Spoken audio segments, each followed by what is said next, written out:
Seminario Internacional Permanente. Decolonialidad, Desarrollos Alternativos y Turismo.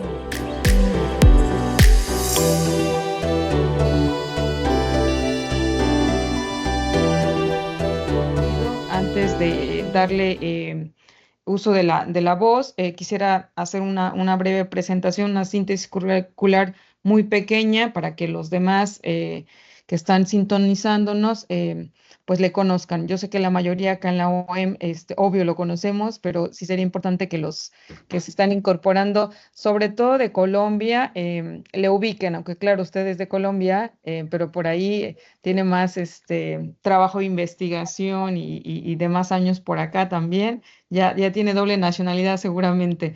Bueno, sin más, me permito hacer una breve síntesis para darle uso de la palabra al doctor Eduardo. Muy breve. El doctor Eduardo Andrés Sandoval Forero es antropólogo, maestro en estudios latinoamericanos, doctor en sociología por la Universidad Nacional Autónoma de México. Tiene un postdoctorado en diversidad cultural, democracia y paz en el Instituto de la Paz y los Conflictos, Universidad de Granada, España. Es miembro también del Sistema Nacional de Investigadores acá en México desde 1995. Hoy, actualmente, en la pasada edición, es SNI emérito de los dos únicos SNIs que tenemos en la Universidad Autónoma de México con este reconocimiento de eméritos. Bueno, él es uno. Profesor invitado de universidades de Estados Unidos, América del Sur, España e Italia. Es profesor del curso Migración y Codesarrollo en la Cátedra UNESCO, del posgrado de Estudios para la Paz y el Desarrollo en la Universidad de Jaén I de España. Autor de varios artículos, capítulos y libros sobre migración, diversidad cultural y grupos étnicos. En 2021, bueno, tiene varios libros. En realidad quisiera resaltar de 2021, que en lo particular lo recomiendo ampliamente. Publica el libro Sentipensar Intercultural y Metodología para la Sustentabilidad de Desarrollos Otros, editado por la Universidad Autónoma Indígena de México. Si les interesa también sus libros, por ahí les paso algunas ligas. Pero en lo particular vale mucho la pena, sobre todo en el marco de nuestro seminario sobre decolonialidad, desarrollos alternativos y turismo. Quizás ese último tópico no lo toca del todo, pero sí que hay un amplio discurso, narrativa respecto a esos pensares otros, respecto a esas otras posibilidades o alternativas al desarrollo que también impactan directamente en el sector turístico. Y bueno, esta es la presentación. Sea bienvenido a nuestro seminario, doctor Eduardo. Gracias por aceptar la invitación. Nos costó un poco, porque claro, tiene como un montón de actividades ahora que también tiene este reconocimiento de mérito. Muchísimas gracias, de verdad, doctor, por aceptar, por estar acá. Y bueno, pues sin más, le doy uso de la palabra. Ok, muchas gracias. Muchísimas gracias, doctora Rebeca, por la invitación. Y también a todos los compañeros, los colegas que vienen impulsando este seminario internacional sobre colonialidad, desarrollos alternativos y turismo. Y muchas gracias a todos los que me van a escuchar algunas ideas que tengo yo sobre el asunto del desarrollo, sobre la decolonialidad o descolonialidad, relacionada en este caso con la educación zapatista. El planteamiento parte de comprender que los desarrollos otros, o más bien los desarrollos alternativos, los desarrollos contrahegemónicos, los desarrollos anticapitalistas, se tienen que desarrollar en una integralidad. No es posible, desde mi perspectiva, que se hagan desarrollos parciales en aspectos muy puntuales, sino que tienen que ser íntegros. Y creo que en este caso los indígenas mayas en el sureste de México, agrupados en todo eso que se llama el zapatismo, es un ejemplo de cómo es que se puede hacer una transformación decolonial integral. Y entonces, después del alzamiento de 1994, que todos conocemos seguramente, después de eso, los zapatistas entraron en un proceso ya no de seguir hablando, discutiendo, peleando, exigiéndole al sistema, al gobierno, al Estado, las reivindicaciones y lo que ellos pidieron cuando hicieron el levantamiento armado, sino que decidieron entrar a la construcción propia, a la construcción de sus sistemas y entonces de sus sistemas autonómicos. Y esos sistemas autonómicos, decía yo anteriormente que todo tiene que ser integral, y los sistemas autonómicos en el zapatismo tienen que ver con un sistema de salud propia, tienen que ver con un sistema de justicia indígena, tiene que ver con un sistema educativo y tiene que ver con un sistema económico. Las comunidades zapatistas, como todas las comunidades indígenas en general de América, de nuestra América, son comunidades que están en condiciones en su mayoría de pobreza y de extrema pobreza. Eso se manifiesta en los diversos sistemas, con los niveles bajos de educación, con pésimas condiciones de salud, pésima justicia, etcétera, etcétera. Entonces, los zapatistas decidieron entrar a construir su realidad, ya no esperanzados en esas negociaciones que estaban adelantando con el gobierno de México, sino hacer lo propio. Entonces, de eso es de lo que yo voy a hablar acá, de lo que es ese sistema zapatista. Entonces, empiezo con lo de la interculturalidad, y el planteamiento es que nosotros conocemos mucho y hemos leído mucho y nos han bombardeado mucho con este asunto de la educación intercultural y con la interculturalidad. Y la interculturalidad, desde mi punto de vista, es otra manera de subordinación y de sometimiento de los pueblos indígenas al sistema dominante. Eso está enmascarado dentro de ese reconocimiento comillas que hace el Estado, un reconocimiento que es básicamente formal, pero más no real, de ese otro que son los indígenas, que son las poblaciones afros, que son los campesinos, que son todo lo que constituye los excluidos del sistema, los marginados del sistema, los explotados del sistema. Así es como resumo yo la interculturalidad oficial.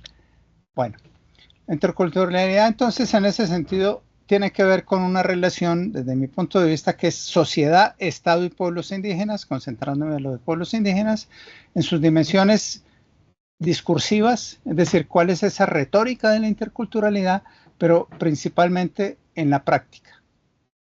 ¿Qué es esa interculturalidad en la práctica?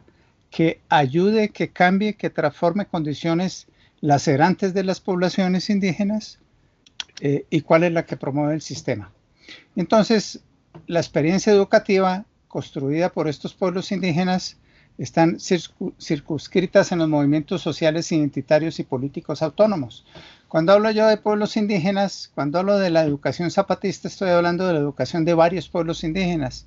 No solo, estoy hablando de los oxiles, sexales, tojolabales, soques, mames, que se encuentran en toda la parte de la zona zapatista, de la región zapatista, del sureste de México. Por eso hablo yo de pueblos indígenas que están aglutinados en esto que más adelante voy a hablar como educación indígena zapatista.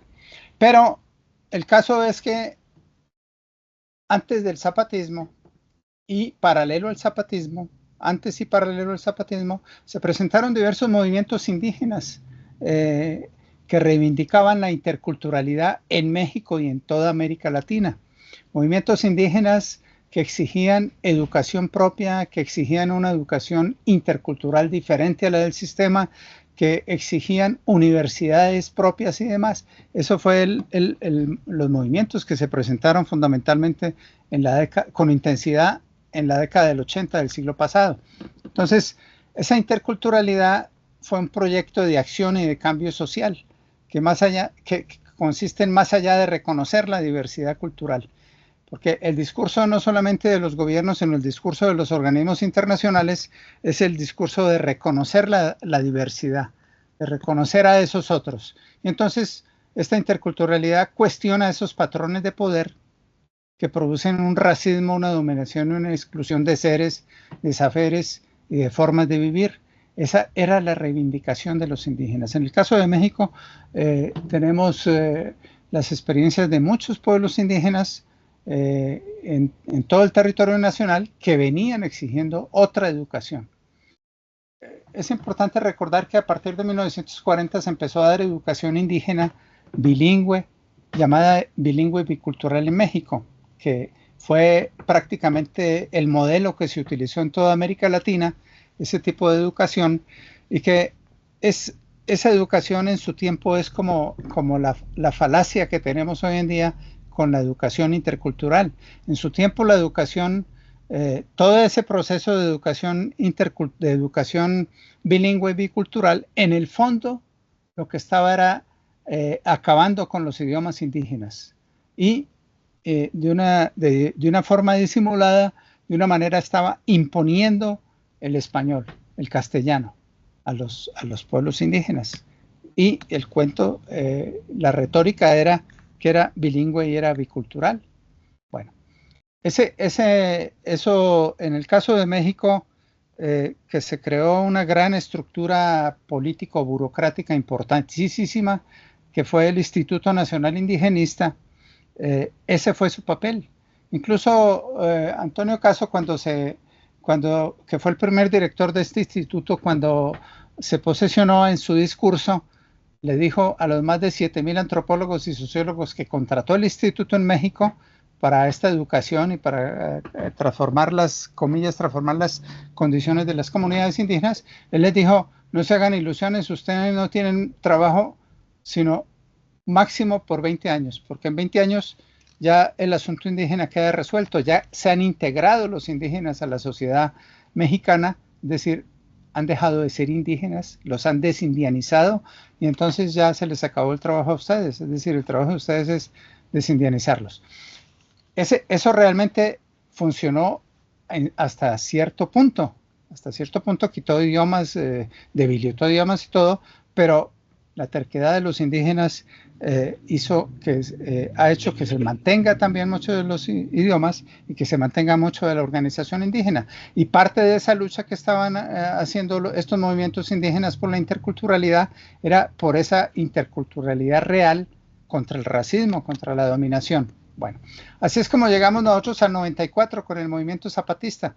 Un movimiento zapatista que marca una diferencia importante en función de cómo proyectaron ellos lo que desde el occidental podemos decir su desarrollo, y cómo diríamos desde el zapatismo su emancipación y su libertad.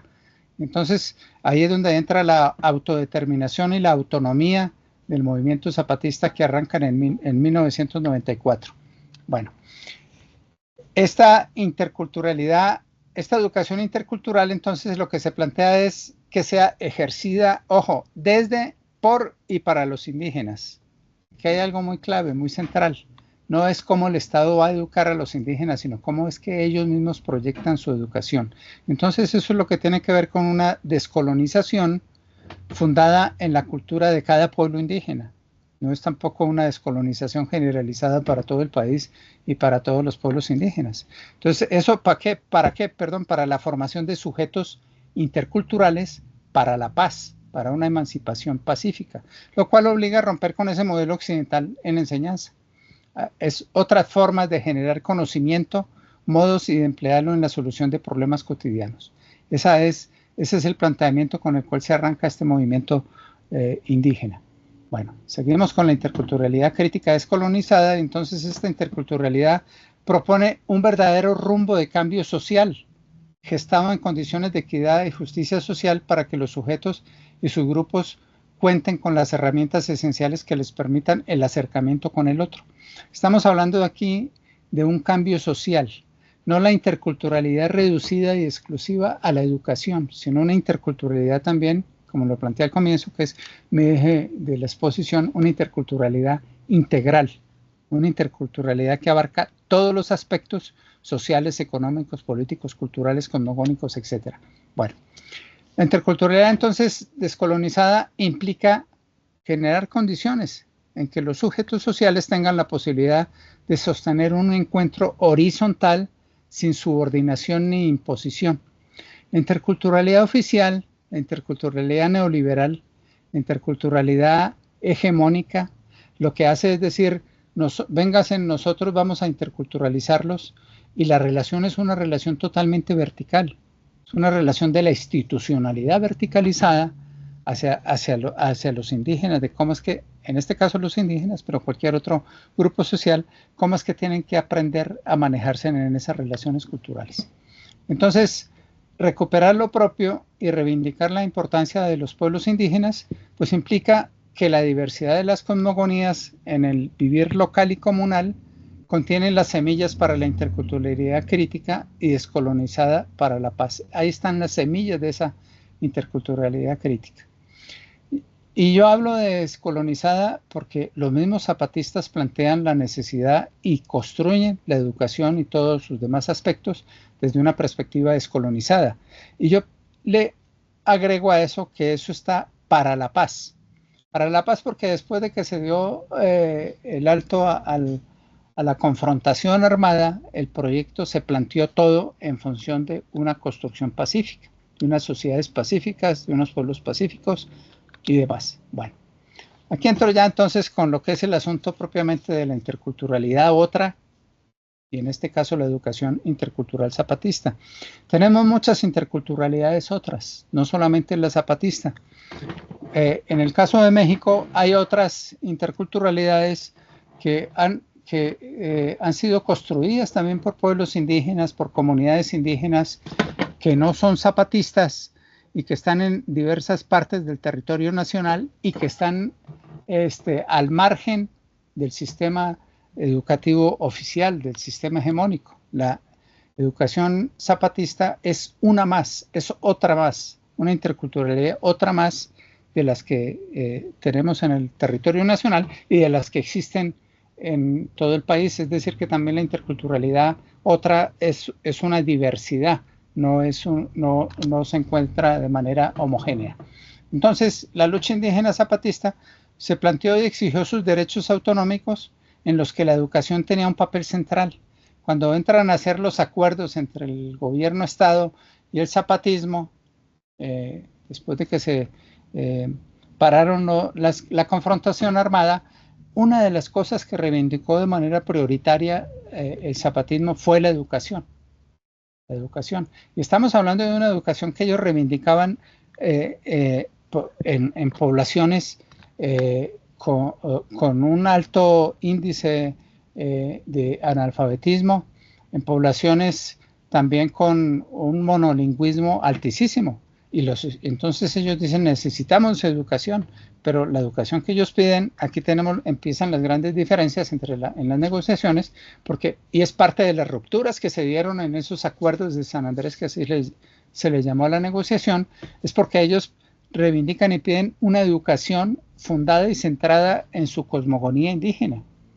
Y el gobierno, por supuesto, quería decir, sí, claro, les damos educación, nosotros les decimos cuál y cómo. Es así. Bueno, entonces el gobierno ante eso lo que hace es que el gobierno decide unilateralmente abrir lo que ellos llaman 11 universidades interculturales en México. Ese es un modelo dirigido por la Secretaría de Educación Pública en México y en cierta perspectiva son universidades que nacen en un sentido contrainsurgente de cómo contrarrestar una exigencia de los indígenas, cómo quitarle esa bandera a los indígenas zapatistas y cómo hacer el Estado y controlar el Estado la educación. Entonces crea 11 universidades indígenas que son las que tenemos oficialmente en México. La primera universidad en México que se hizo fuera del zapatismo fue la Universidad Autónoma Indígena de México, que se formó y se originó en Los Mochis, Sinaloa. Esta universidad también fue una universidad que se hizo de manera independiente de la SEP en su comienzo, y le costó varios años para que la SEP la reconociera y para que la SEP le diera presupuesto. Hoy en día ya hace parte del establecimiento de la SEP de estas universidades. Estas universidades las hicieron fundamentalmente en zonas indígenas y atiende mayoritariamente población indígena. En teoría son para todo el mundo, pero están en regiones indígenas y su mayoría de la población de los estudiantes son indígenas, aunque la mayoría de los profesores son mestizos. Esta es una de las características. En el Estado de México, donde estamos ahorita nosotros dialogando, desde donde estamos hablando, tenemos una universidad intercultural que la hicieron en la región de los indígenas Mazahuas, y pronto van a abrir otras en la región de los indígenas otomíes, y así sucesivamente están en varios estados. Bueno, entonces esta educación indígena zapatista, ¿qué es lo que se propone? Bueno, pues se propone ser crítica frente al pensamiento occidental. Bueno, sí, bien. Entonces, esta educación indígena zapatista pues se propone ser crítica frente al pensamiento occidental y al poder. Estamos hablando aquí ya de una esencia de colonizar, de descolonizar ese pensamiento occidental y ese poder, de ser descolonizadora del pensamiento y de las miradas dominantes, de ser de reconstrucción cultural, de reivindicación cultural, de revitalizar su cultura. Plantea una emancipación pacífica y también activa y una realización educativa dentro de las construcciones autonómicas y de autodeterminación indígena. La educación intercultural entonces forma parte de toda esa construcción autonómica que tienen los indígenas zapatistas. Es parte también de la autodeterminación. No lo es todo, sino parte de eso, es lo que plantean ellos. Bueno, pues la interculturalidad que los indígenas practican en estos contextos autonómicos, pues tiene un rostro de transformación social, digo yo, con y para los indígenas y también campesinos, porque ahí hay campesinos en estas zonas también, porque parte de ese respeto y del reconocimiento del otro para crear lazos de reciprocidad y de convivencia armónica. Estoy hablando entonces ya de principios de la interculturalidad, de la educación intercultural zapatista. Lo que ustedes ven aquí arriba en esta fotico, en la parte superior, es una de las escuelas, de las principales escuelas, de las primeras escuelas que se hicieron zapatistas. ¿Cuáles son los ejes rectores de la educación indígena? ¿Cuáles son esos principios? ¿Cuáles son esos fundamentos? Lo primero que ellos explicitan es educar en el respeto al otro. Y aquí tenemos una ruptura también importante con otros planteamientos indígenas y también con lo que desde el occidental se dice que los indígenas son allá y que no quieren relación con nada y que quieren solamente lo de ellos. No. Si el primer eje rector es educar en el respeto al otro, y que una de las cosas que más podemos encontrar de profundidad en todos los textos, desde el manifiesto que hicieron ellos en la primera declaración de la Selva Lacandona hasta los últimos textos, es que siempre están insistiendo en la relación con el otro, en aprender del otro, en estar con el otro a través de este principio de el respeto al otro. Estamos hablando de cómo es que educan ellos, cómo están educando ellos. El segundo eje rector clave de este asunto que ellos llaman es educar en el amor a la madre tierra. Esto es textual. Ellos hablan de educar en el amor a la madre tierra. En esto hay una plena y total coincidencia, por supuesto, con los planteamientos del buen vivir, de la convivialidad, etcétera, de todos los indígenas en nuestra América. Y el tercer eje rector importante de la educación indígena zapatista es educar en el amor a la naturaleza y al cosmos. Entonces aquí viene lo que desde la parte occidental diríamos la subjetividad. Viene el sentipensar. Esos son los ejes rectores que ellos plantean. A partir de sus propias reglas y recursos, las familias zapatistas entonces definen los contornos y los contenidos de las políticas locales de escolarización, que no responden para nada a las oficiales de la Secretaría de Educación Pública. Hablamos de un sistema, hablan ellos de un sistema educativo zapatista, pero es un sistema educativo tan extremadamente flexible que el sistema por cada comunidad, por cada caracol, que ya no existen, pero que estaban en organización de los caracoles, por cada municipio autónomo se organizaba la misma educación. no era una educación estandarizada, no era igual para todos. Por eso subrayo yo aquí que las familias zapatistas definían en sus asambleas y en sus reuniones con los coordinadores de la educación esos contenidos de escolarización que necesitan ellos. Entonces, de esta manera es como el conocimiento se genera y se comparte en estos centros educativos zapatistas proviene a través de esa herencia y de los saberes milenarios que la misma cultura ha desarrollado a través de los años. Se enseña a los niños y jóvenes a respetar y amar sus semejantes y todo aquello que los rodea, es decir, la naturaleza. Esto para nosotros es fácil decirlo, pero contiene toda una profundidad y una relación de una dinámica práctica cotidiana en las comunidades zapatistas. Bueno, sigo con el modelo de educación. Entonces, el modelo de educación zapatista, por principio, es claro, insisto en ello, diverge del oficial por los objetivos que persigue. Son objetivos distintos. La interculturalidad oficial en todo nuestro sistema busca la homogeneidad y la competitividad. Un sistema hegemónico y homogéneo. Planes de estudio estandarizados, etcétera. Eso es lo que tiene la interculturalidad oficial. Y la interculturalidad zapatista se construye de acuerdo a sus realidades, a sus necesidades y potencialidades mediante el control comunitario y municipal y con el ejercicio de las autonomías en sus diversas dimensiones. Vamos a ir viendo eso, cómo es que se da. Esta educación indígena zapatista pues tiene sus bases en el sistema de organización política y social de las juntas de buen gobierno que se rigen por ese principio de mandar obedeciendo. Las juntas de buen gobierno, que es la forma de organización que se dieron los zapatistas en los municipios, en los mares, que son los municipios autónomos rebeldes, y en las comunidades zapatistas. Esa es la forma como se da ello. En la educación indígena zapatista, los promotores educativos, así le llamaron ellos, promotores educativos, son las guías que se encargan de instruir a los niños, a las niñas, a los jóvenes, en una relación horizontal donde se aprovechan los conocimientos y la experiencia del promotor para compartir e intercambiar inquietudes y dudas. Estos promotores educativos tuvieron también una formación, un aprendizaje y una relación con muchos que no éramos indígenas, pero que contribuimos a la formación de los promotores indígenas. En esto, una de las universidades, fueron varios colectivos y varios grupos que contribuimos, pero quizás a nivel institucional, la universidad que más aportó en esta formación de los promotores educativos en México fue la Universidad Metropolitana de México, Ciudad de México. Bueno, es así como inicia esto. Bien, el saber se construye desde la comunidad. Bien, todo este pensamiento como arranca de abajo hacia arriba. Nuevas formas de aprovechar los recursos, otras formas de cultivar la tierra, nuevas formas de convivir con los demás a partir del acercamiento con su propia historia y la realidad de su presente.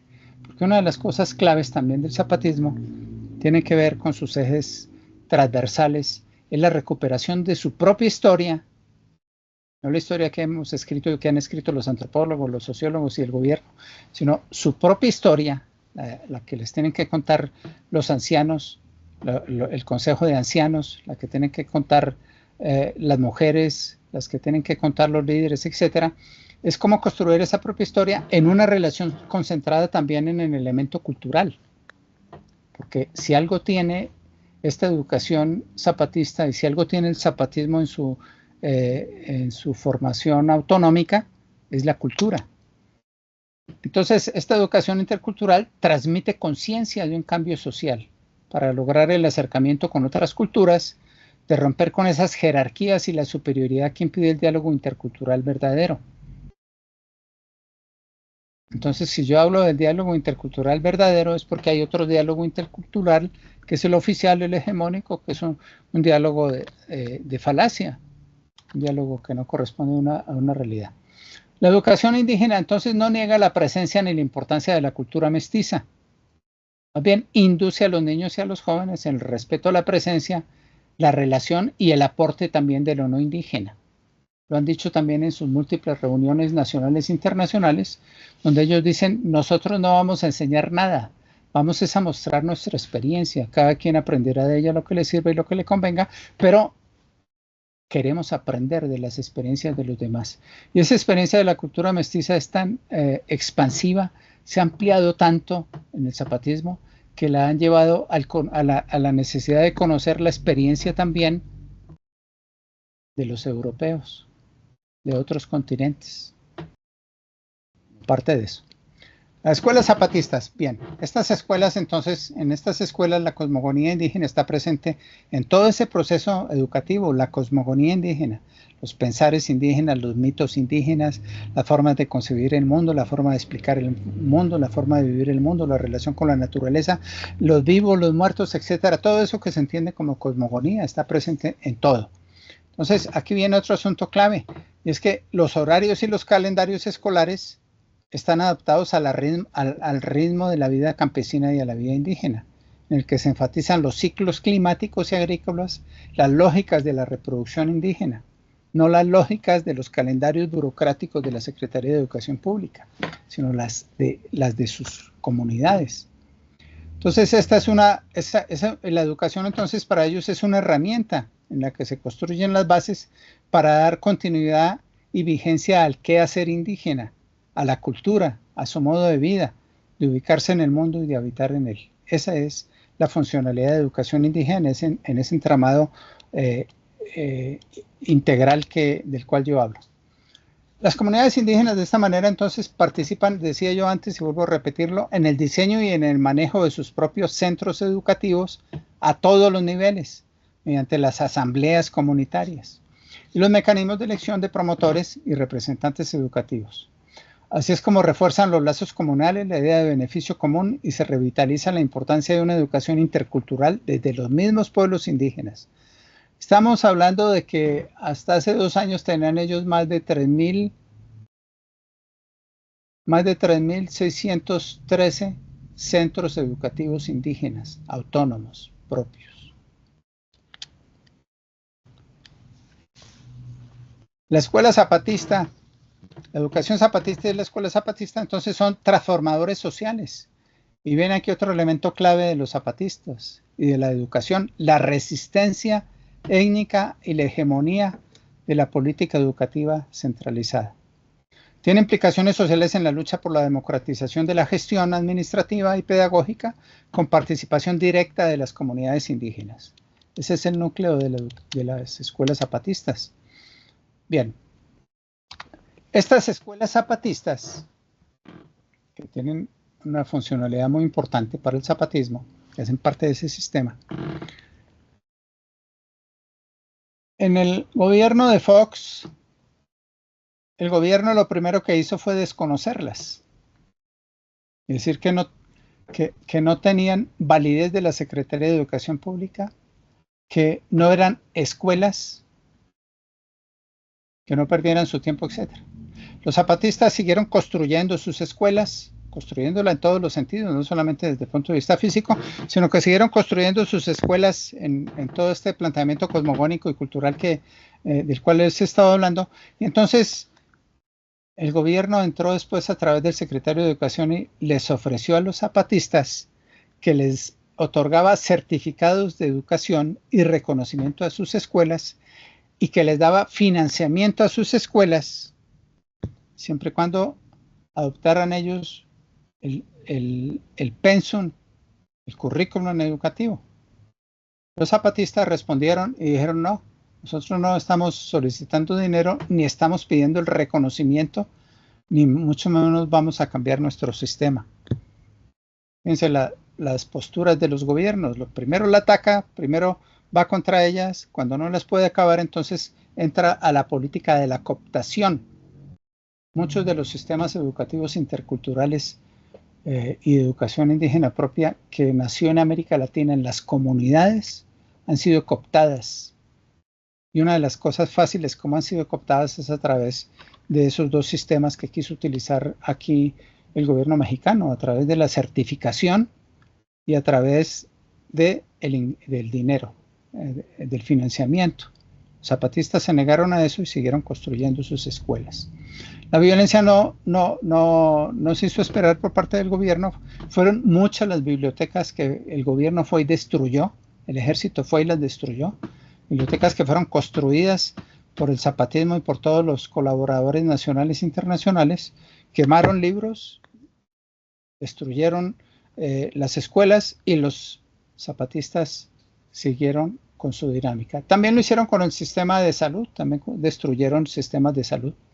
Un sistema de salud también que tiene su importancia y su interrelación con la educación y con ese desarrollo otro en estas poblaciones, puesto que ha permitido un cambio de vida en todas estas comunidades indígenas. Bueno, ese sistema sigue vigente. Doc, perdón tantito, ya no se ve la presentación. No sé si solo es mi máquina, pero está en blanco. No sé si alguien... Es la tuya, no te preocupes, es que voy a seguir con el gobierno. Ok, perfecto, ya, gracias. Entonces, este sistema zapatista sigue vigente, este sistema de educación, sigue vigente a pesar de los cambios últimos que han habido en la organización y en la estructura autonómica de los zapatistas, a pesar de eso. Entonces, ellos también... Pero este es un sistema muy interno, muy de los pueblos indígenas, el que acabo de comentar. Entonces luego abrieron ellos la educación y le llamaron a eso la escuela zapatista. En la escuela zapatista le hicieron para población nacional e internacional. Entonces fueron miles de personas las que participamos en la escuelita zapatista.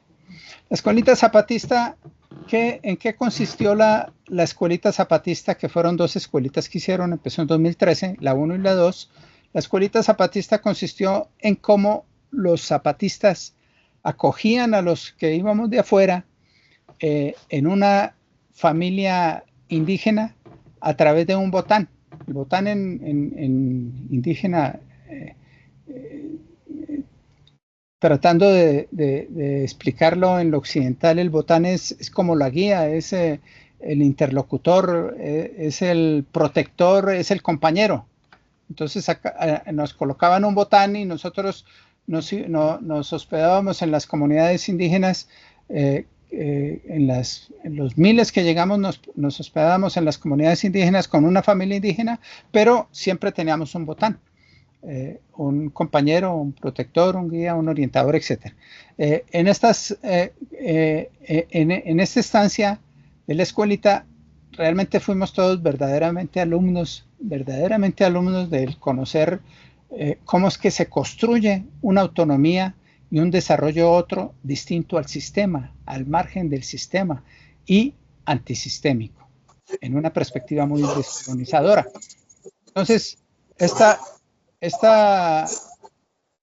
autonomía, esto lo hicieron ellos a través de una serie de libros que distribuyeron se llamó así, el gobierno autónomo, cuadernos de texto para el grado gobierno autónomo.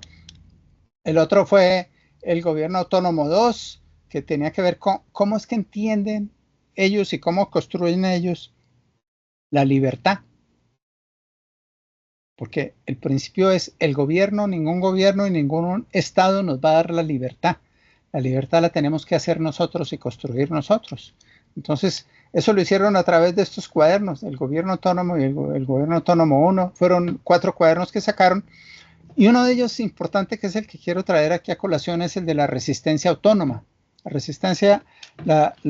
resistencia autónoma, que no es lo mismo resistir para sobrevivir, para aguantar, no es lo mismo que resistir para transformar. Y entonces ellos por eso hablaban de una resistencia autónoma, diciendo eso no lo decían a nosotros seguidamente los indígenas zapatistas. Decían, cuando uno dice, bueno, y la resistencia en qué consiste, entonces ellos fueron muy claros en eso, ¿no? Nosotros estamos resistiendo, pero no es para sobrevivir, estamos resistiendo para transformar y estamos transformando mediante la resistencia. Es una resistencia transformadora. Bueno, en eso que estuvimos en los 5 caracoles, en el caracol 1, por ejemplo, ellos hablaron de la resistencia económica. Fíjense todas las dimensiones de la integralidad que hablo yo con relación a la educación: la resistencia ideológica, la resistencia psicológica, la resistencia cultural, dentro de la cual entra la resistencia educativa, la resistencia política, la resistencia social y la resistencia a la presencia militar, que aún todavía la mantiene. Y así, todos los caracoles hicieron exposición, todos estos miles de indígenas, a las diversas resistencias. La resistencia de los desplazados que han tenido en varias comunidades, a los ataques económicos de lo que ellos llaman el mal gobierno, en esa comprensión antigua que se tiene de los buenos y malos gobiernos, la resistencia ideológica y la resistencia cultural. Ese es el planteamiento de las resistencias. En estas resistencias me parece a mí importante anotarlo dentro de la educación y dentro de la construcción de lo que es un desarrollo otro, la resistencia que tiene que ver con la participación de las mujeres. Eso es una de las cosas claves de cómo estos zapatistas han transformado esas relaciones profundamente violentas contra las mujeres en todas nuestras sociedades, pero que en muchos casos tenían mayor fuerza y acentuación con las mujeres indígenas. Entonces, ese es otro de los cuadernos importantes que ellos sacaron y de las enseñanzas. La participación de las mujeres en el gobierno autónomo, cómo las mujeres se convierten en autoridad en estas comunidades zapatistas y cómo asumen ellas puestos, cargos, direcciones y demás. De eso hay multiplicidad de ejemplos de la participación de la mujer, que participó no solamente en la guerra, que también tuvo su participación, sino también su participación en todo este proceso educativo, en este proceso autónomo. En la participación de las mujeres, algo clave es cómo ellos anotan todo ese proceso histórico. Y esto es parte de la recuperación histórica y de la revitalización histórica que ellos están haciendo de su actualidad, de cómo cuáles fueron esas dificultades de la participación de las mujeres en todos los trabajos, en el trabajo social, en el trabajo comunitario, en el trabajo de la construcción, en el trabajo de la justicia, etcétera. Todas esas dificultades que tuvieron ellas. La participación de las mujeres en las juntas de buen gobierno, de la participación de las compañeras en los municipios autónomos, en los diferentes cargos que tienen ellos, que son multiplicidad de cargos, en las diferentes áreas de trabajo, en el ejercicio de la Ley Revolucionaria de Mujeres. Una de las primeras declaraciones que salió en la declaración, después de la primera declaración de la Selva Lacandona, fue la declaración de la Ley Revolucionaria de las Mujeres. Y así, como lo pueden ver ustedes ahí en la presentación, es todo lo que se puede presentar como adelantos importantísimos que tienen que ver con la educación, con la cultura y con esa construcción cosmogónica de los pueblos indígenas zapatistas en esto, ¿no? Esto también se acompaña, esta cultura, esta educación se acompaña también de las radios comunitarias, radios independientes, sistemas de comunicación independientes que tienen las comunidades zapatistas en sus localidades. Bueno, eso sería. Y quiero terminar esto con otro asunto importante, y es que la Universidad de la Tierra, que está en Chiapas, es una universidad muy importante, al igual que la Universidad de la Tierra en Oaxaca y otras universidades más. La Universidad de la Tierra, que es un centro de estudios y demás, la Universidad de la Tierra lo pone de manera muy explícita en este cartel, en su entrada. Dice, este es un centro universitario de filosofías y teologías contextuales. Y le puso el nombre del obispo Samuel Ruiz García, que fue uno de los acompañantes importantes de este proceso zapatista, y habla también de la post y descolonialidad del poder, del saber y del ser.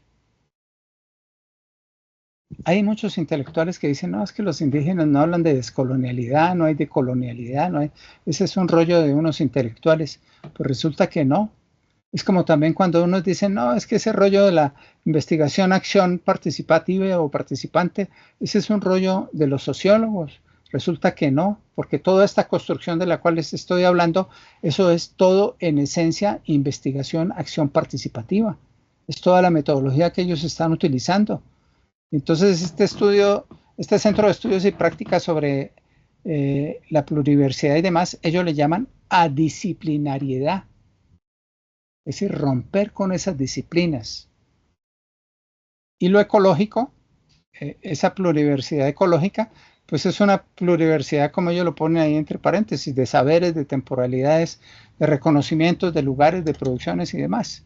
Ese es el grupo de descolonialidad que ellos tienen aquí en esta Universidad de la Tierra y que se ha replicado en otras partes. Bueno, ¿cómo cierro yo con esto? Bueno, pues yo digo que la interculturalidad otra y la paz es una interculturalidad para la paz. Entonces, en esta educación indígena es donde se gestan esos valores del diálogo verdadero intercultural, como el respeto mutuo, la complementariedad, el sentido de comunidad, la reivindicación de lo indígena y la socialidad equitativa y pacífica. Lo resumo en que es un proceso de educación intercultural zapatista, pues que supera diversas formas de violencia existentes en el modelo educativo oficial, como la violencia cultural o como la violencia intercultural, porque esa verticalidad es una, desde mi punto de vista, esa educación intercultural vertical es una educación violenta. Violenta desde el sentido cultural, desde el sentido psicológico, desde el sentido ideológico, y que tiene expresiones en la indiofobia, a la fobia a lo indio, en la comunicación en un solo sentido, en la fragmentación de la comunicación de los receptores. Entonces la educación intercultural zapatista pues desarrolla una interacción horizontal, cambia la dirección de la comunicación e interacciona con la realidad de una manera multilateral. Esa es la educación zapatista y bueno, pues el modelo construye educación para la paz como una forma de empoderamiento pacífico, de resistencia y de convivencia con los demás a partir de principios como el de la dignidad humana individual y colectiva, el de la solidaridad afincada en el diálogo y la cooperación, el de la equidad de género y la autonomía de las mujeres, practicado de manera concreta y cotidiana en sus propias comunidades. Esa es la interculturalidad otra, que digo que es una interculturalidad otra para la paz.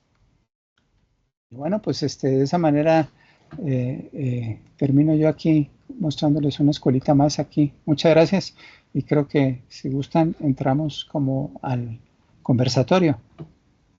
Gracias. Muchas gracias, doctor Eduardo. No sé, yo puedo estar encantada con esa trazabilidad, no solo histórica, sino con esta trazabilidad a nivel de crítica en la educación, en esa educación que es homogeneizante, que es generalizable, pero especialmente en visibilizar, ¿no? Estas epistemologías coloniales, estas violencias educativas, esta necesidad de emergencia, de mirarlo a la parte como crítica de aquello que se oculta, de aquello que se invisibiliza a través de la cooptación de la educación, de la salud y demás. Entonces, no sé, a mí me puede encantar cómo nos mostró no solo a través de las afirmaciones, sino a través de la narrativa, como nos mostró que nuestra educación está cooptada por un Estado capitalista, por un Estado que intenta homogeneizar en una cultura de competitividad, de violencia epistémica y que hay otras formas y que hay otras resistencias que están situadas, que hay geografías muy particulares que están justo esto, intentando cambiar y transformar. Y claro, habría que subrayar esta parte de resistir para transformar y no para subsistir y no para sobrevivir y no para simple y sencillamente estar como víctima, como en el papel de la pausa, de la inactividad, sino estar para generar otros mecanismos que nos den otras formas de ser, estar, vivir, convivir con esa naturaleza que no es pues aquel elemento que se puede dominar, aquella mujer, lo dicen mucho las feministas, la naturaleza pensada desde el capitalismo, desde el hombre blanco, como la mujer que se puede controlar, como que se puede subyugar, que se puede someter y que se puede penetrar, sino por el contrario, como esa otra forma de la madre tierra de relacionarse con esa nuestra madre que está ahí presente. Y bueno, digamos, un poco pensando en esas reflexiones que nos evoca su charla y haciendo un poco de pausa también para que los demás puedan abrir sus micrófonos, sus cámaras. Este es un espacio seguro, es un espacio para ustedes, por eso es un seminario. Entonces, quien quiera intervenir, comentar, yo tengo por ahí varias preguntas, pero no quisiera, digamos, acaparar micrófonos, sino más bien este espacio es para todos nosotros, para los que nos interesan estos temas. Es un espacio de conversa constante, de escucha activa, de diálogo horizontal, para nada vertical. Entonces, por eso mejor voy cerrando este micrófono y más bien este espacio es justo para esto, para ustedes. Chiara tenía su manita levantada en un primer momento, después Gaby y León. Adelante, hacemos una primera ronda. Muchas gracias, doctora Rebeca. Quisiera felicitarlo antes que nada, doctor Eduardo, por su intervención. Me ha encantado. Y bueno, algo que sí como que me sonó mucho fue esto de educación para la paz desde el punto de vista intercultural.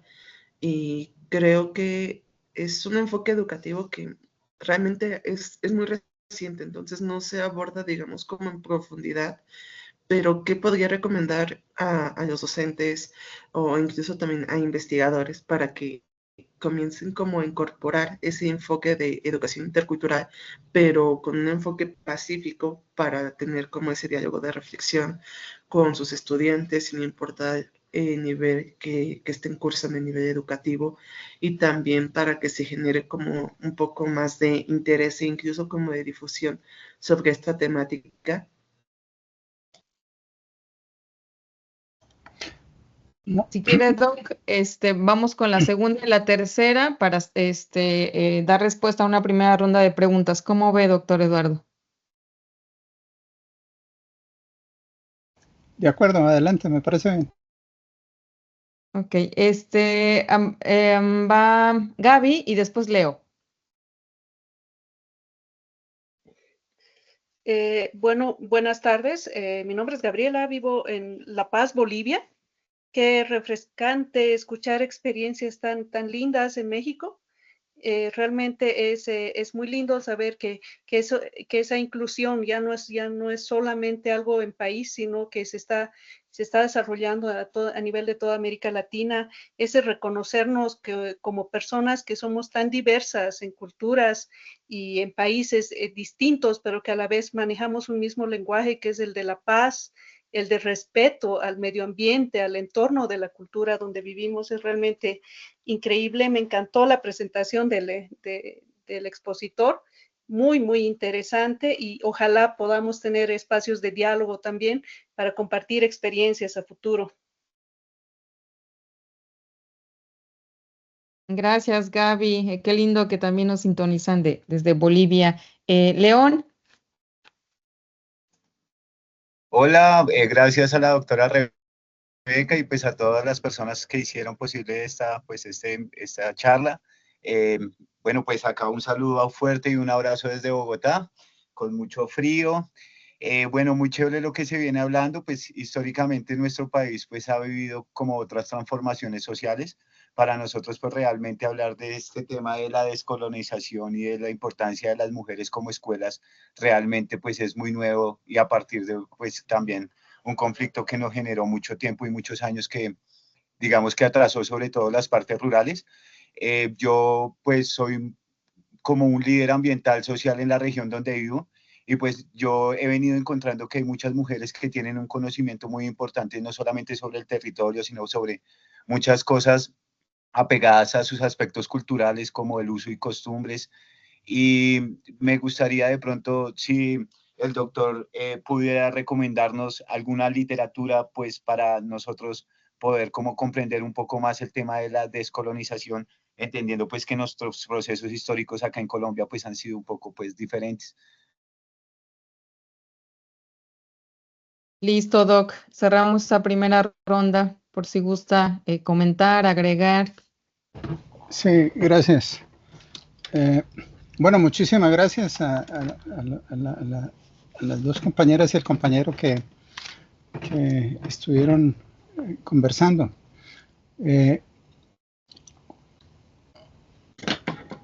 Quiero hacer énfasis en que cuando hablo yo de educación para la paz, estoy hablando de una paz también descolonizada, porque también tenemos una paz instrumentalizada, una paz sistémica, una paz neoliberal, que es el que impulsan los organismos internacionales, que impulsan las universidades propias del sistema.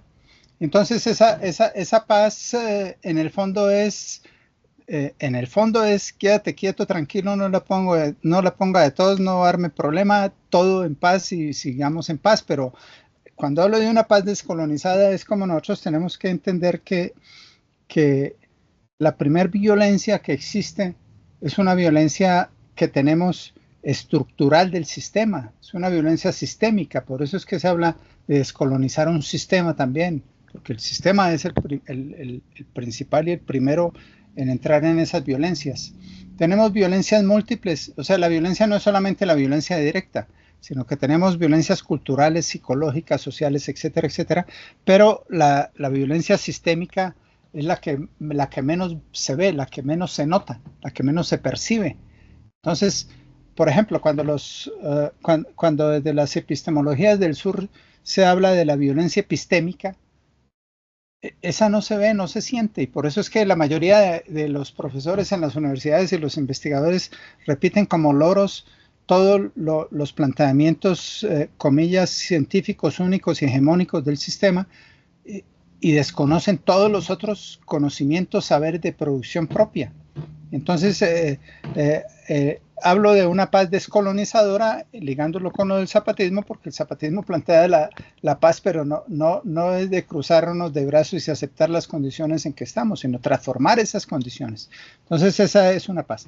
¿Qué puedo sugerir yo? Bueno, hay una red que se llama Red Copala, que es Red Construyendo Paz Latinoamericana. Esa red tiene ahí varios libros sobre la paz descolonizada, y esa Red Copala también edita una revista que se llama Revista Copala. Ahí esos son materiales de los cuales se pueden utilizar. También hay varias páginas.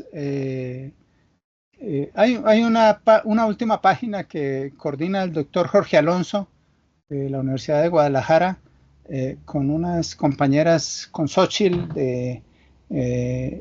no Xochitl la que fue candidata a presidente, sino Xochitl, una compañera antropóloga que está en Chiapas, y ellos editaron el año pasado y antepasado, editaron 18 libros muy cortos, muy breves, sobre todo lo que es la dimensión zapatista y decolonial.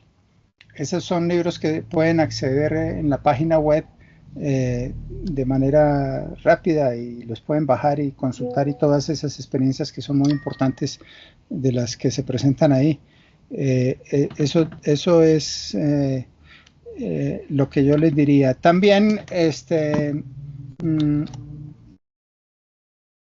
aquí la clave está en algo que insiste mucho el zapatismo. Nosotros estamos haciendo un planteamiento de nuestra experiencia, de cómo es que nosotros sentimos y vemos el mundo, y cómo estamos nosotros transformando el mundo. Cada comunidad, cada localidad, cada grupo social, cada grupo étnico, etcétera, tendrá que ver su propia experiencia para transformarla. Y es por eso que en México, de manera general, nosotros podemos decir que el zapatismo está regado en todo el país, porque es un movimiento muy transformador, y que todos los que somos adherentes a la cesta del zapatismo lo hacemos en todos los espacios donde estamos. Pero ese planteamiento esencial que acabo de decir hace que tengamos policías comunitarias, que no las tiene el zapatismo, sino que esas son las condiciones propias de los indígenas en el estado de Guerrero, en México, Entonces tuvieron que crear sus policías comunitarias.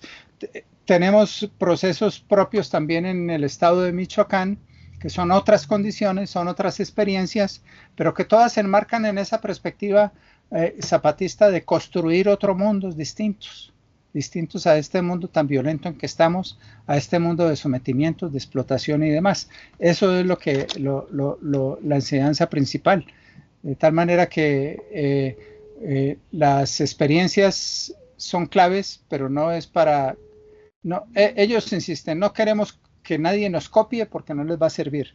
No queremos eso no es el interés, ni tampoco el interés del zapatismo es copiarle a nadie nada. Ay, sí, ya. Bueno, Ay, no, sí. pasamos, perdón, a otras preguntas, si gustan. Sí, gracias, doctor Forero. Pues acá tenemos la manita levantada de Gerda. Creo que Gaby ya participó. Si la bajamos por ahí nada más para no repetir otra vez, digamos, sesión. O no sé si Gaby quisieras participar nuevamente después de Gerda. Gerda, un gusto que nos acompañes. Te mando un abrazote. Qué Igualmente. padre que te diste el tiempo, pero además que te puedo ya visualizar. Adelante, Gerda, bienvenida. Mil gracias, mil gracias. Mil gracias por el conversatorio, realmente interesantísima el planteamiento del doctor. Me recuerda también muchísimo a la postura de Luis Villoro con esta visión de la otredad desde la equidad, ¿no? Esta visión de ver al otro como igual y no como subalterno y no como o como dominado, dominante, ¿no? Y creo que ese espíritu del zapatismo es súper interesante y súper importante de tomar en cuenta. Yo me voy a ir un poco al tema nuestro, que es cómo podemos, y creo que ahí la pregunta tiene que ver con cómo podemos integrar al turismo como una actividad, radicada o arraigada en el capitalismo, ¿sí? A comunidades indígenas desde precisamente este pensamiento decolonial o este pensamiento de la otredad desde la equidad. ¿Cómo podemos hacerlo y cómo podemos hacer para que también tenemos clarísimo que la cultura y los procesos son dinámicos? ¿De qué manera podemos integrar esto sin violentar y sin destruir? Y ahí creo que ahí es el meollo y el mayor reto que tiene el turismo en comunidades indígenas. Doc, si le parece, a mí esta pregunta me parece trascendental, entonces no sé, creo que queremos escucharle sus apreciaciones, sus construcciones al respecto. Si gusta ir comentando, reflexionándonos todos. Claro. Bueno, yo hoy quise hablar del zapatismo, pero también algo trabajo de lo que es el turismo en su relación con el desarrollo. En el caso de México, y que diría yo que es toda la historia de América Latina, el desarrollo en general, el desarrollo capitalista ha sido realizado desde mi punto de vista, con dos aspectos claves. Una primera es la desposesión de los territorios indígenas, campesinos y de gente pobre. Y otra segunda es, que está junto con ella, que es la destrucción de la naturaleza, del medio ambiente y demás. México, por ejemplo, el fuerte de México del turismo son dos partes. Una que es lo que está en el mar, en las costas, pero todas estas costas fueron hechas expulsando indígenas, corriendo indígenas. robándole los territorios a los indígenas. Cancún, eso era un territorio de indígenas, Acapulco igual, todos los grandes consorcios hoteleros y de la industria turística en México eran territorios indígenas y todos fueron robados a los indígenas. El cuento que tienen siempre, que es muy parecido al cuento del tren Maya hoy en día, en mi perspectiva, el cuento que tienen los gobiernos, los estados, es que vamos a desarrollarlos, que esto le va a servir a ustedes. Empiezan diciendo, les vamos a dar empleo. Resulta que algunos empleos sí dan, por supuesto, pero son los empleos más bajos y muy mal remunerados. Pero los sacan, les roban el territorio, ahí montan y después ellos ya no pueden entrar a esas partes. Bueno, entonces, así ha sido el desarrollo. Acaba de decir que el turismo está afincado, diríamos, con expulsión de población, con desposesión de territorios y también con un buen número de asesinatos de los líderes indígenas y campesinos que se han opuesto a este desarrollo, a estos megaproyectos turísticos, megaproyectos de extracción y demás. ¿Cómo pienso yo que debe ser? Hasta ahora el zapatismo, hay algunas pocas comunidades que tocan al turismo, en algunas pocas comunidades que tienen turismo que está medianamente controlado por los zapatistas, porque en las comunidades, en la recuperación que ellos hicieron de territorios, que fueron miles de hectáreas que recuperaron cuando el levantamiento armado, les llegó a tocar también algunas partes turísticas. Me parece que ellos han administrado eso muy bien en el sentido en que, primero, no lo han hecho como un negocio. Segundo, han tenido prioritariamente en cuenta la no destrucción de la naturaleza, porque en buena parte también hay un turismo, no todo, pero hay una parte del turismo que es muy depredador y que no le deja nada a las comunidades. Entonces, creo que eso ha sido manejado muy bien por parte de ellos. ¿Cómo pienso yo que debe ser el asunto? El asunto, desde mi punto de vista, tiene que ser un turismo que debe ser organizado, concertado por las comunidades, un turismo comunitario. Pero no el turismo comunitario que impulsa el sistema, porque el sistema impulsa un turismo comunitario donde llega y les dice, sí, yo les apoyo con esto, ahí les va la gente, ya les va, no, ese turismo no, sino un turismo así como de cómo la comunidad se tiene que organizar para ver qué es lo que puede ofertar, en qué le puede servir, hasta dónde le puede beneficiar y hasta dónde llega la capacidad de atención al turismo. Bueno, entonces decía que una parte del turismo fue por las costas en el caso de México. La otra parte fuerte del turismo en México es por todo lo que se conocen como ruinas arqueológicas, que es el patrimonio histórico de los indígenas, que también fueron saqueados y fueron robados de sus ruinas. En Tajín, por ejemplo, México está lleno de ruinas por todo lado. Hay más de 7.500 sitios arqueológicos en México y muchos de ellos sin explorar. Pero en Tajín, por ejemplo, desde hace 14 años vienen haciendo un festival internacional.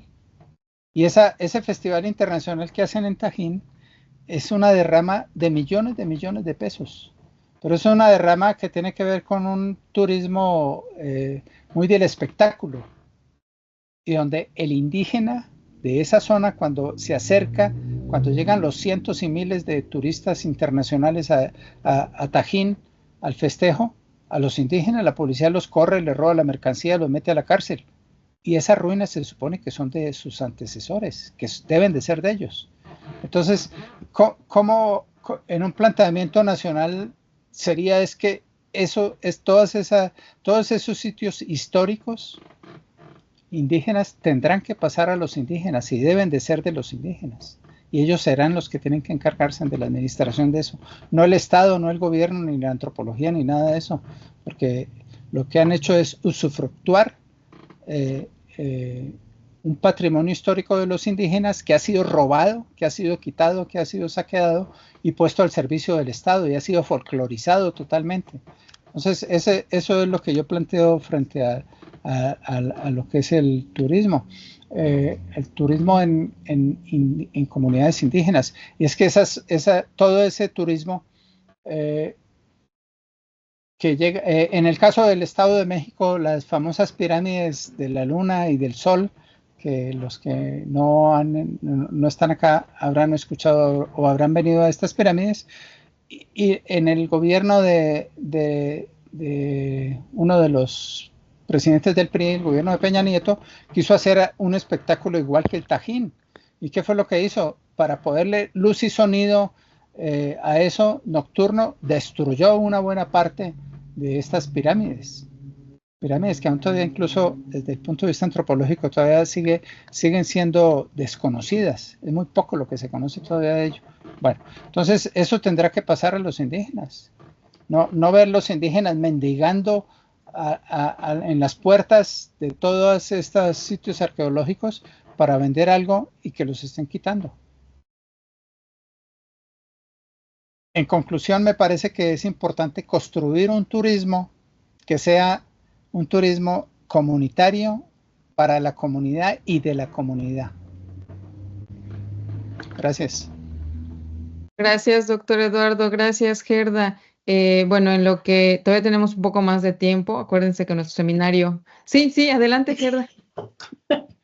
Bueno, creo que da en el clavo el doctor, y creo que da en el clavo en el sentido de que la definición de turismo parte siempre del turista, parte siempre del mercado y parte siempre de la satisfacción de las necesidades y expectativas del turista.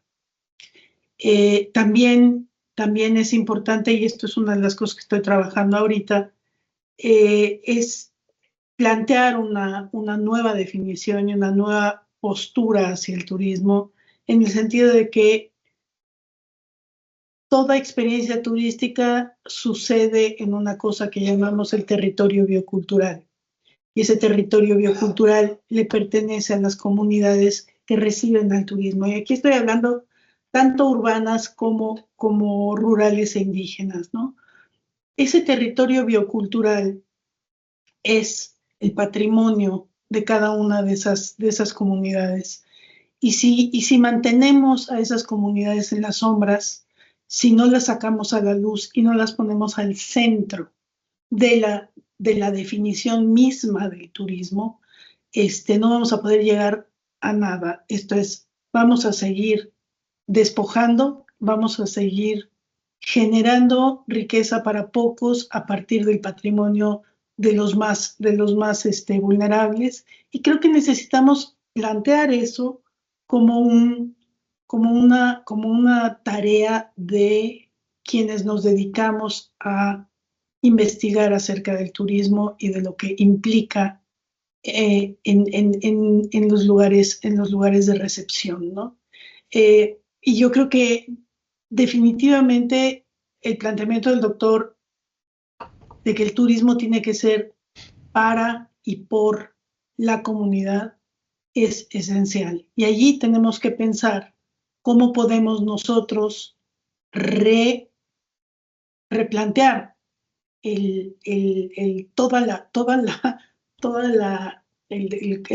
cuerpo de conocimiento que tenemos acerca del turismo y voltear a ver, más bien empezar a hacer investigación a partir de las comunidades receptoras, porque siempre estamos pensando, incluso gente que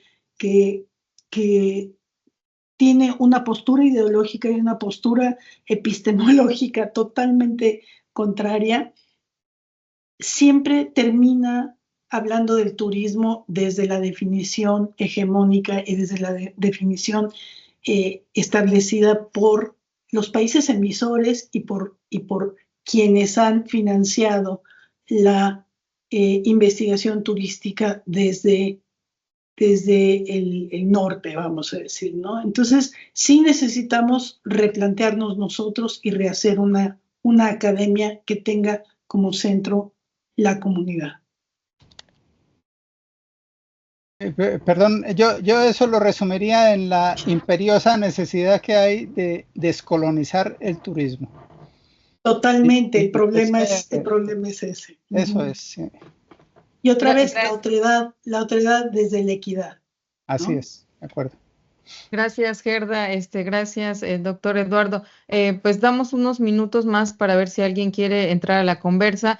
A mí, me quedan algunos cuestionamientos que quisiera que el doctor, con su amplia experiencia y su trabajo en campo con estas formas otras de educación que él nombra, interculturalidad desde las comunidades indígenas. Primero, Doc, no sé si ha pensado, porque también es algo que se interpela en los grupos de investigación, en la academia, eso de nombrar diferente, eso de nombrar con otras palabras, otros sentipensares, pues sí, otras evocaciones, es decir, si la interculturalidad nos lleva a ese punto de la subyugación, de una violencia verticalizada, ¿qué otras maneras o qué otras posibilidades hay de nombrar a esa educación que debe ser distinta? Igual que para el tema del desarrollo, en algunas conferencias en las que he estado con usted, incluso usted ha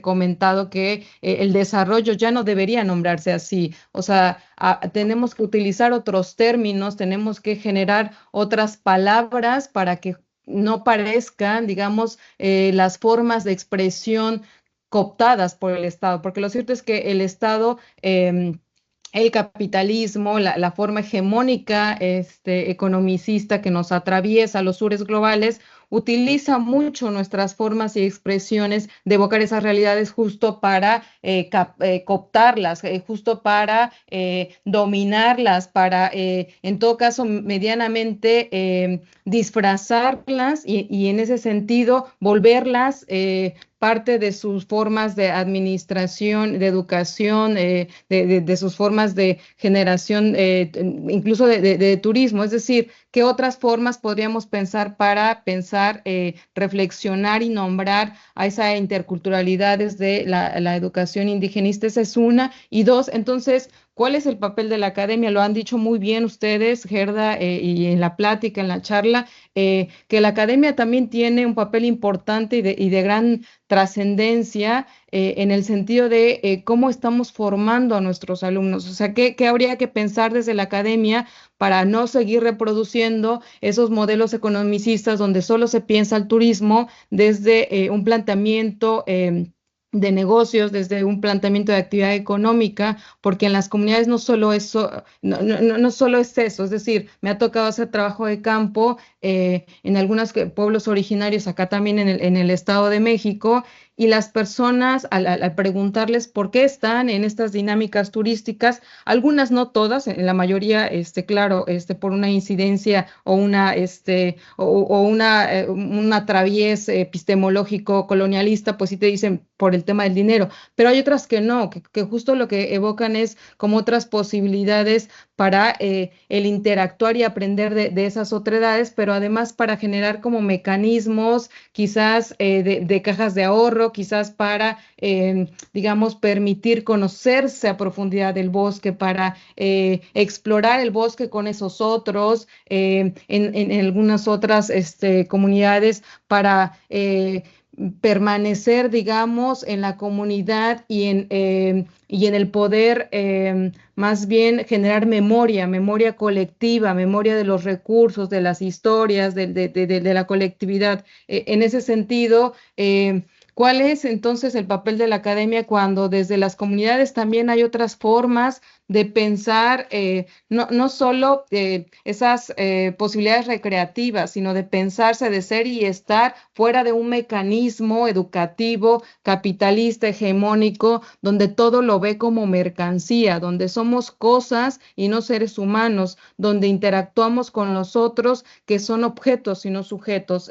Doctor Eduardo, ahí la dejaría. Ya me dejaste pendiente de otra conferencia. Nos acepta otra, nosotros encantados, ¿eh? Mira, bueno, el asunto de la academia, desde mi punto de vista, la academia, las universidades hoy en día son instituciones que están manejadas al estilo fábrica. Son instituciones que pusieron no académicos, sino gente con proyección al frente, sino pusieron puros gerentes de fábrica realmente. En el fondo es eso, ¿no?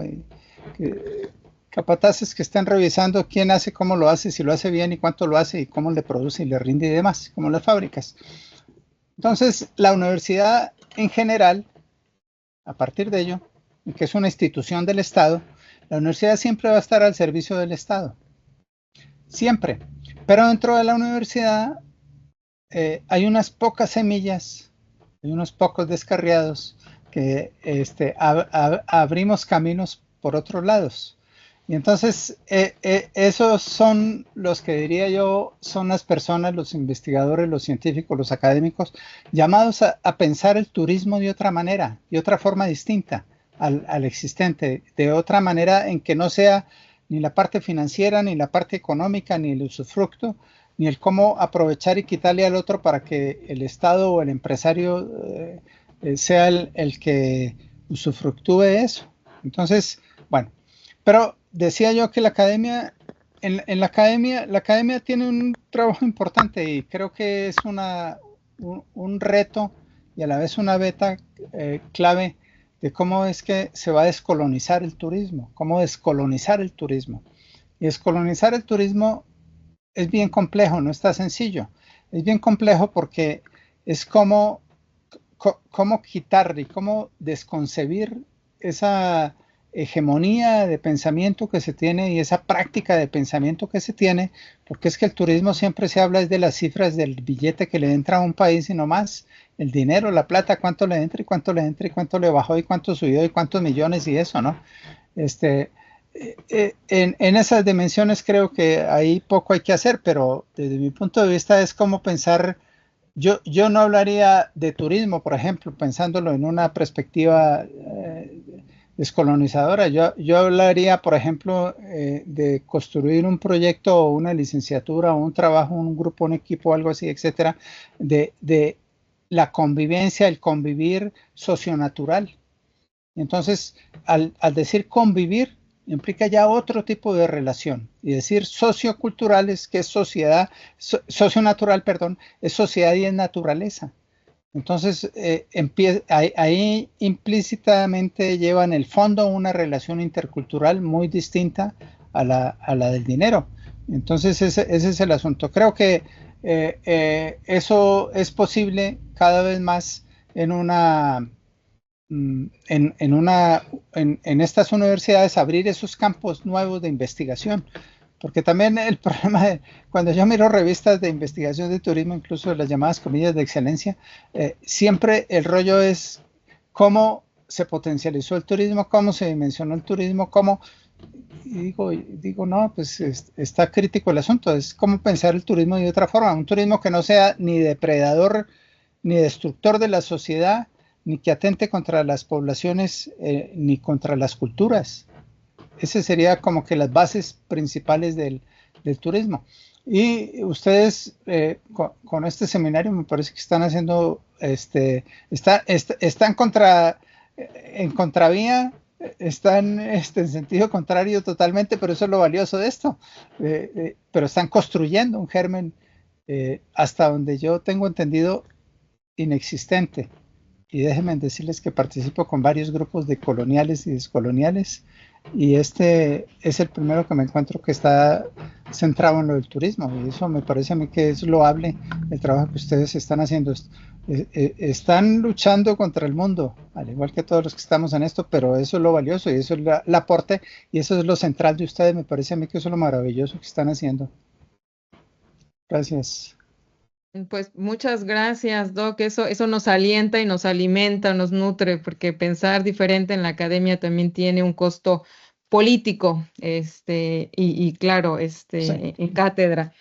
Bueno, pues nada, me quedo con esas palabras, nos quedamos todos, o sea, este es un buen camino, es un lugar seguro, vayamos construyendo todos, podemos ir haciendo eco entre los que sintonizamos, entre los que pues compartimos perspectivas y enfoques, así que les sigo invitando a que pues en las sucesivas sesiones, estén acá con nosotros, nos acompañen, vayamos construyendo todos. Es un espacio también para ustedes, por ahí salió y aprovecho el corte, la convocatoria para sesionar, charlar acá con nosotros, es decir, para presentar ponencias, sean estudiantes, investigadores, personas de comunidades que quieran pues compartirnos sus experiencias, vivencias y demás. Así que bueno, este espacio es para ustedes, para también charlar, conversar entre todos con estas miradas distintas, diferentes, otras. Y bueno, pues eso por una parte.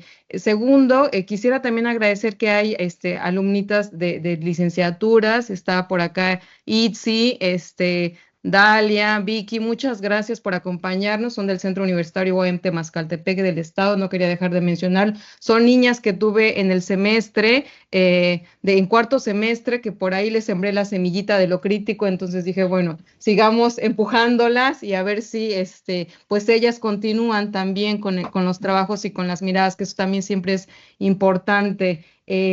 Bueno, dicho esto, no sé si hubiera algún otro comentario, duda, quisieran acercar a alguna otra percepción al doctor, y si no es así, pues vamos cerrando. Cerramos con Gerda.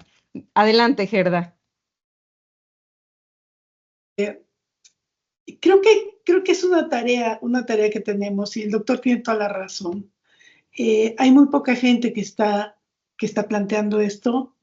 Hay muy poca gente en el mundo que lo está planteando, y creo que es una tarea que podemos tomar y avanzar. También decía bien el doctor, algunas gentes dentro de las universidades pueden salirse del huacal, y hay algunas a las que ni siquiera les dan entrada. O sea, hace poco yo mandé un artículo a la revista Pasos y me lo regresaron porque me dijeron que no era del interés de los lectores, porque tocaba este tema, ¿no? Entonces, hay que pensar y hay que ver cómo podemos avanzar en esto y cómo podemos levantar una voz desde las comunidades. O sea, no hay manera de seguir pensando en el turismo solamente desde el turista, porque entonces sí es depredador y sí es Y luego, por otro lado, también hablaba el doctor de esta cuestión de solamente ver las divisas que entran por el turismo, cuando también hay un turismo que es el más fuerte, que el 80% del turismo en México es local, y ese es un activador de la economía, y es una manera que existe de mejorar la distribución de riqueza en el país. Y ahí tendríamos también que incidir un poco, ¿no? Bueno, déjeme cerrar con, a propósito de lo que dijo la compañera Gerda. En mi experiencia, por lo menos más de 15 artículos lo rechazaron en el mundo, y el argumento es que la decolonialidad, eso no existe, eso no sé qué, porque no estaban en la estructura del positivismo, y citando puros autores europeos y norteamericanos. Más de 15 artículos me rechazaron a mí en eso. Bueno, pero es muy difícil porque las revistas están en esa lógica, en esa lógica positivista y comercial de las revistas, pero les tengo dicen nada es gratis, les tengo una cuña comercial. En un mes a más tardar editamos el primer número de una revista que titulamos Descolonialidad y Buenos Vivires. Se las enviaremos a ustedes y están cordialmente invitados a escribir todo lo que tenga que ver con descolonialidad y buenos vivires. Ahí nos vamos al otro lado, no aceptamos nada positivista. Gracias. Súper bien, Doc. Si por ahí nos pasan nada más los datos generales, yo los voy compartiendo con las personas que están como acá. Sí sería importante nada más subrayar que necesito que me manden correitos ahí en la convocatoria. En las convocatorias aparece un correo electrónico de la UAM. En realidad es mi correo institucional y ahí les puedo yo generar constancias por si necesitan para la asistencia en estas sesiones. Dos, este tipo de información para irlas compartiendo. Estamos apenas construyendo el espacio, o sea, tendremos a lo mejor algunos meses, no sé, quizás, ay, si no mal recuerdo, como 8 meses que vamos armando esto. Entonces, digamos, por ahí varias cosas se nos están escapando, no porque se nos estén olvidando, hay mucho trabajo que hacer y nada más estamos algunas personas. Entonces, por eso les pido que nos tengan paciencia.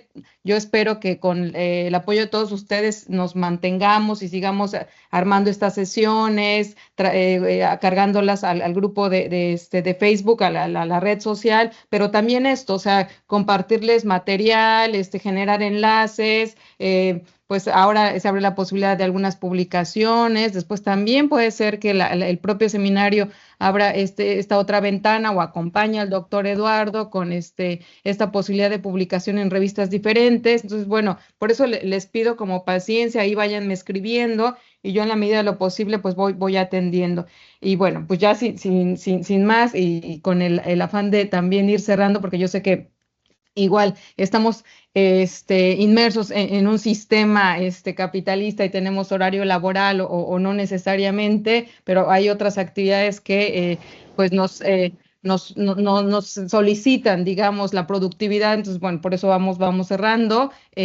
No sin antes agradecer que nos hayan aguantado todo este tiempo. A mí me encantan estas sesiones porque no son obligatorias, o sea, está quien quiere estar, se hace la invitación extensiva y justo es que en el interés genuino particular de la escucha activa nos mantenemos aquí hasta el final. Eso me puede encantar, por eso nadie está necesariamente obligado. Por ahí tal vez Fer, pero bueno, eso es aparte. Ahora sí, vamos cerrando. Fer, ¿nos podrías ayudar con nada más proyectar la constancia, porfa, para la proyección y el cierre? Y obviamente para pues concluir esta jornada, esta linda jornada.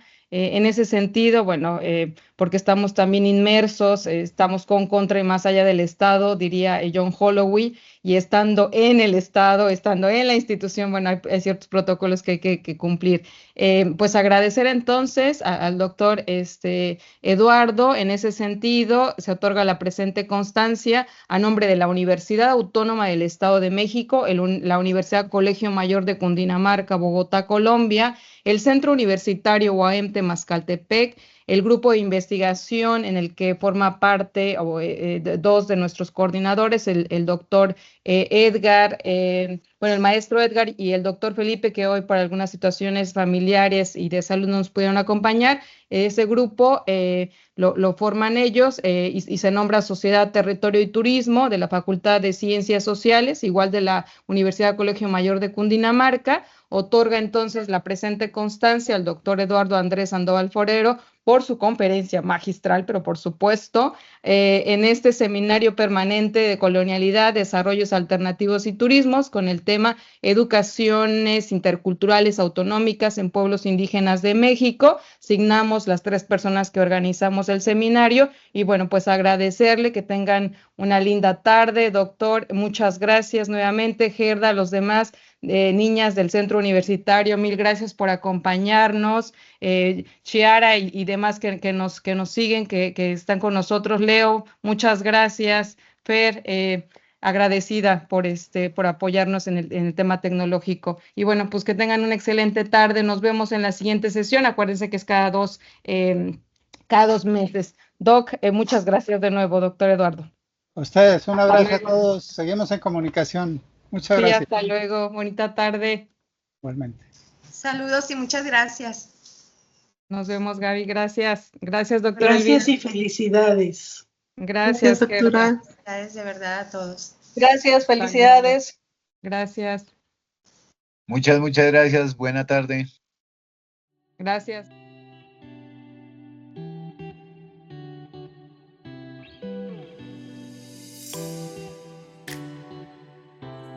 Seminario Internacional Permanente. Decolonialidad, Desarrollos Alternativos y Turismo.